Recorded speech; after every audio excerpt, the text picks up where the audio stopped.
So hello दोस्तों, प्यारे बच्चों, अब चलते हैं भाषा और राज्य के बारे में जानेंगे कि भाषा क्या है और राज्य क्या है, और भाषा का और राज्य का क्या अंतर है, मतलब क्या कम्युनिकेशन है, इसके बारे में जानेंगे। बिल्कुल आप लेक्चर पूरा देखें और यहाँ से आपके क्वेश्चन बिल्कुल जरूर मिलेंगे आपको। तो आइए चलते चलते हैं।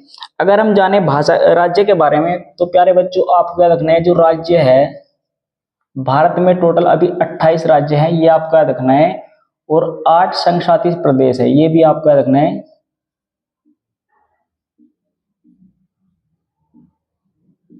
अच्छा, मैं ये इसलिए बता रहा हूं क्योंकि जो भाषा है उसका राज्य से बहुत बड़ा कनेक्शन है।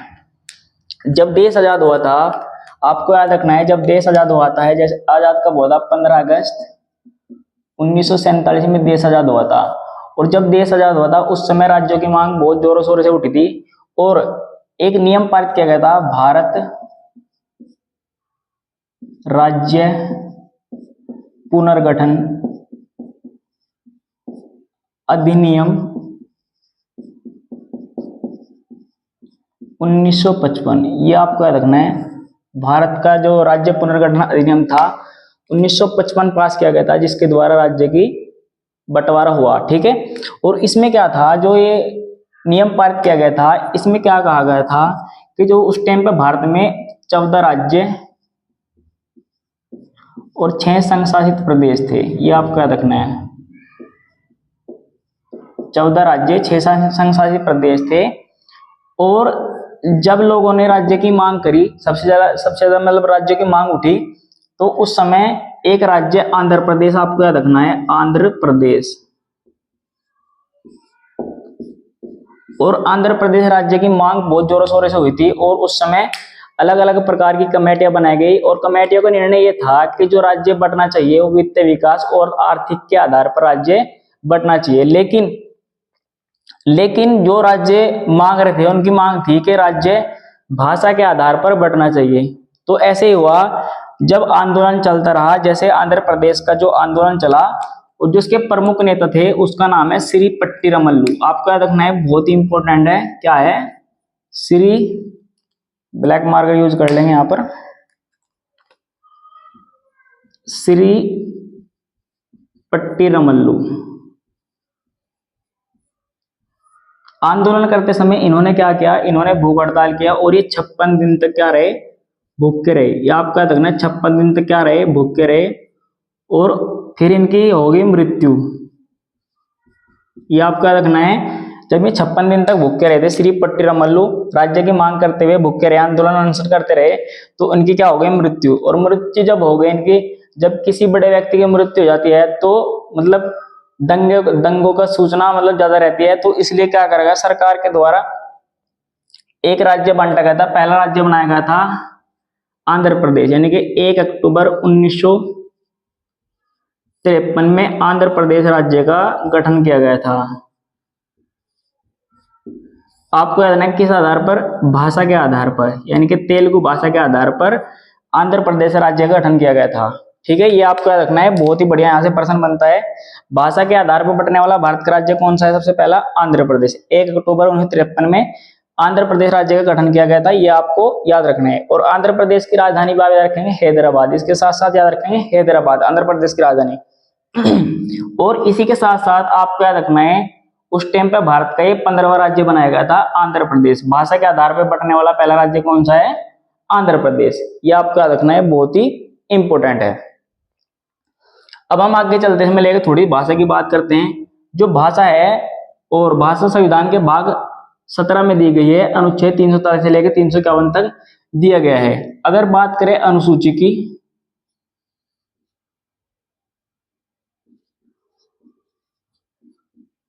8वीं अनुसूची में भाषा दी गई है। आपका रखना है, जो 8वीं अनुसूची है उसमें भाषा दी गई है। और जब 1950 में संविधान लागू हुआ तो भारत में कितनी भाषा थी? टोटल 14 भाषा थी। आपका रखना है, भारत में टोटल 14 भाषा थी, ये आपका रखना है। उसके बाद धीरे धीरे एक संशोधन किया गया था, 21वां संशोधन। आपको याद रखना है, 21वां संशोधन किया गया था 1967 में। ये आपको याद रखना है, 21वां संशोधन किया गया था 1967 में। अच्छा, संशोधन किस आर्टिकल के तहत किया जाता है, ये भी आपको रखना है। आर्टिकल 368 के तहत संशोधन किया जाता है। और संशोधन कहाँ होता है, हमारी जो संसद है उसमें संशोधन किया जाता है, यानी कि संशोधन उसके अंतर्गत किया जाता है। तो जो 21वां संशोधन किया गया था 1967 में, इसमें एक भाषा जोड़ी गई थी जिसका नाम है सिंधी भाषा। ये आपको याद रखना है। जो 15वीं भाषा हो गई थी हमारी, कौन सी थी, सिंधी भाषा हमारी 15वीं भाषा थी, ये जोड़ी गई थी। अब इसके बाद एक संशोधन और हुआ, इसमें 71वां संशोधन। 71वां संशोधन आपको याद रखना है, बहुत ही इंपॉर्टेंट है। ये कब हुआ था, ये हुआ था 1992 में। जो 71वां संशोधन हुआ था 1992 में हुआ था, और इसमें 3 भाषाएं जोड़ी गई थी। इसमें जो 3 भाषाएं जोड़ी गई थी बहुत ही इंपॉर्टेंट है, वो आपको याद रखनी है। अगर बात करें ट्रिक की, मैं ट्रिक के माध्यम से आपको बता दूं जो भाषा जोड़ी गई थी में कौन कौन सी है। आपको याद रखना है नमक। नमक तो आप सभी खाते होंगे, तो ये 3 भाषा जोड़ी गई थी। न से बन गया हमारा नेपाली, आपको याद रखना है। और मैं से बन गया मणिपुरी, और कैसे बन गया कोंकणी। तो प्यारे बच्चों, आपको याद रखना है, जो हमारा 71वां संशोधन हुआ था 1992 में, उसमें 3 भाषा जोड़ी गई थी। आपको नमक से याद रखना है नेपाली, मणिपुरी और कोंकणी। ये तीनों भाषाएं जोड़ी गई थी। और कितनी भाषा हो गई थी, 18 भाषाएं हमारी हो गई थी। इसके बाद इसमें एक संशोधन और किया गया, उस संशोधन का नाम आप याद रखेंगे वो हमारा 92वां संशोधन था। कौन सा संशोधन था, 92वां संशोधन।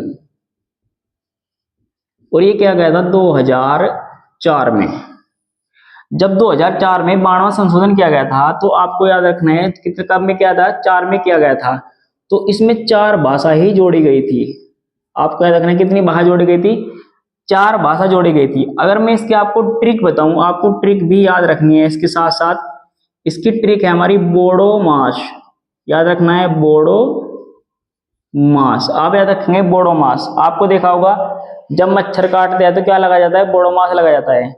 तो इसलिए आपको याद रखना है बोडो मास। अगर बात करें जो हमारी 19वीं भाषा थी, एक तो हो गई हमारी, आपको याद रखना है बोडो, बोडो भाषा।